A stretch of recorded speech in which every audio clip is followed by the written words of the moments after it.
अस्सलाम वालेकुम class 10 bio का ये लेक्चर है। तो बायो के बारे में आपको बता दूं, सबसे लेंथी कोर्स आपको बायो और फिज़िक्स का मिलेगा 10 क्लास में।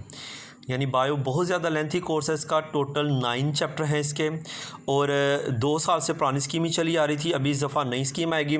तो ये जो पहला चैप्टर है जिसका नाम है गैसियस एक्सचेंज, इस चैप्टर में से पहले शॉर्ट क्वेश्चन आता था, लेकिन अभी पता नहीं थोड़े दिनों में अगस्त के बाद जो है ना ये स्कीम आ जाएगी तो पता चलेगा कि इसमें शॉर्ट क्वेश्चन आना है कि लॉन्ग क्वेश्चन आना है।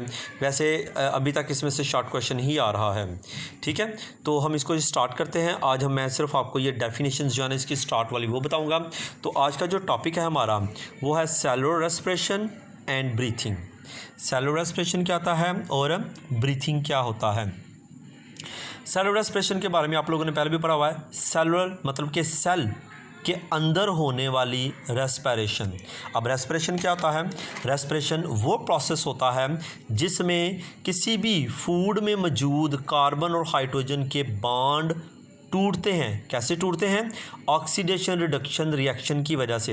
ये ऑक्सीडेशन रिडक्शन रिएक्शन आपने 9th क्लास में केमिस्ट्री में चैप्टर नंबर 7 में आप लोगों ने पढ़े हुए हैं। ठीक है, ऑक्सीडेशन का मतलब होता है यानी कि ऑक्सीजन का देना, रिडक्शन का मतलब होता है हाइड्रोजन का देना। यानी ऑक्सीडेशन रिडक्शन रिएक्शन की मदद से हम कार्बन और हाइड्रोजन के बॉन्ड को तोड़ते हैं और तोड़ने के बाद जो एनर्जी निकलती है वो ATP की शक्ल में आपके मसल्स में स्टोर हो जाती है। ये जो टोटल प्रोसेस होता है इस प्रोसेस को कहते हैं रेस्पिरेशन। तो रेस्पिरेशन में असल में क्या होता है? फूड की ब्रेकडाउन होती है। फूड की ब्रेकडाउन किस वजह से होती है? ऑक्सीडेशन रिडक्शन रिएक्शन से। और इसमें क्या निकलता है? एनर्जी, जो किस में चेंज होता है? ATP में। ये इसकी डेफिनेशन है, ये आप लोगों ने करनी है। अभी आपको मैं दिखाता हूँ कितनी आपने याद करनी है। उसके बाद है जी गैसियस एक्सचेंज क्या होता है? सीधी सी बात है, ऑक्सीजन का अंदर ले जाना और कार्बन डाइऑक्साइड का बाहर निकालना। Taking in oxygen and giving out of carbon dioxide. Carbon dioxide का अपनी बॉडी से बाहर निकालना और ऑक्सीजन का अंदर ले जाना इज कॉल्ड गैसियस एक्सचेंज। तो ब्रीथिंग क्या हुआ? ब्रीथिंग वो प्रोसेस होता है जिसमें कोई भी जानदार, कोई भी एनिमल हवा को अंदर ले जाता है अपनी बॉडी में। क्यों लेके जाता है? ताकि वो हासिल कर सके ऑक्सीजन को उससे। क्या होता है कि ये वो प्रोसेस होता है जिसमें कोई भी जानवर हवा को अपनी बॉडी में ले जाता है ऑक्सीजन हासिल करने के लिए और हवा को बाहर निकालता है ताकि कार्बन डाइऑक्साइड को बाहर निकाल सके, इससे छुटकारा हासिल कर सके।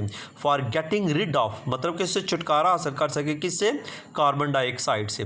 तो ये कार्बन डाइऑक्साइड कहाँ से बनती है? ये कार्बन डाइऑक्साइड रेस्पिरेशन के प्रोसेस में बनती है।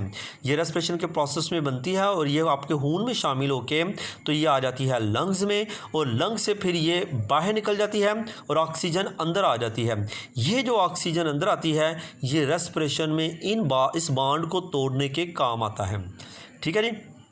तो ये रेस्पिरेशन और ब्रीथिंग में ये फ़र्क है, समझ आ गई। अब इन दोनों के दरमियान डिफरेंस क्या है? रेस्पिरेशन एक मैकेनिकल और बायोकेमिकल प्रोसेस होता है जिसमें केमिकल जो है ना सारा रिएक्शन होता है, लेकिन ब्रीथिंग एक फ़िज़िकल प्रोसेस होता है जिसमें हम सांस लेते हैं, जिसमें गैसेस का एक्सचेंज होता है। एक्सचेंज ऑफ गैसेस होती है ब्रीथिंग में, यानी इसमें ऑक्सीजन अंदर और कार्बन डाइऑक्साइड बाहर जाती है। ठीक है बेटा, किसी भी चीज़ की समझ आए तो दोबारा वीडियो देखनी है, फिर भी समझ आए तो आपने मुझसे पूछना है। ठीक है, इसका जो है ना करना आपने कितना याद है, ये निशान में लगा देता हूँ। ये यहाँ से लेके सेलुलर से लेके तो ये ATP तक ये इसकी डेफिनेशन है। आप देख लें इसको ध्यान से। ये सेलुलर रेस्पिरेशन से लेके ATP तक, उसके बाद आपने ये टेकिंग इन से लेके तो ये यहाँ तक ये गैसेस एक्सचेंज आ जाएगा। उसके बाद ये पैराग्राफ आपने पूरा करना है। इस पैराग्राफ में जो पहली 2 लाइनें हैं ये ब्रीथिंग की डेफिनेशन है। उसके बाद दोनों में ये डिफरेंस है। Respirations involve the mechanical and biochemical process whereas a breathing is only the mechanical और physical process of exchange of gases. ठीक है, तो यहाँ तक बेटा आप लोगों ने इसको याद करना है। ये टोटल 1 2 3 डेफिनेशंस हैं और एक इनमें डिफरेंस है। तो पेपर में क्वेश्चन आता है right the difference between respiration and breathing. तो आप दरमियान में लाइन लगा के पहला जो डिफरेंस लिखोगे वो इनकी डेफिनेशन का लिखोगे, और दूसरा डिफरेंस आप जैसे मैंने ये बताया कि ये मैकेनिकल प्रोसेस होता है और यानी ये फिज़िकल प्रोसेस होता है। तो दो ये डिफरेंस लिखोगे, 2 नंबर का ये क्वेश्चन आता है। ठीक है, किसी के ज़हन में कोई क्वेश्चन हो तो बेटा वो पूछ ले। अस्सलाम वालेकुम।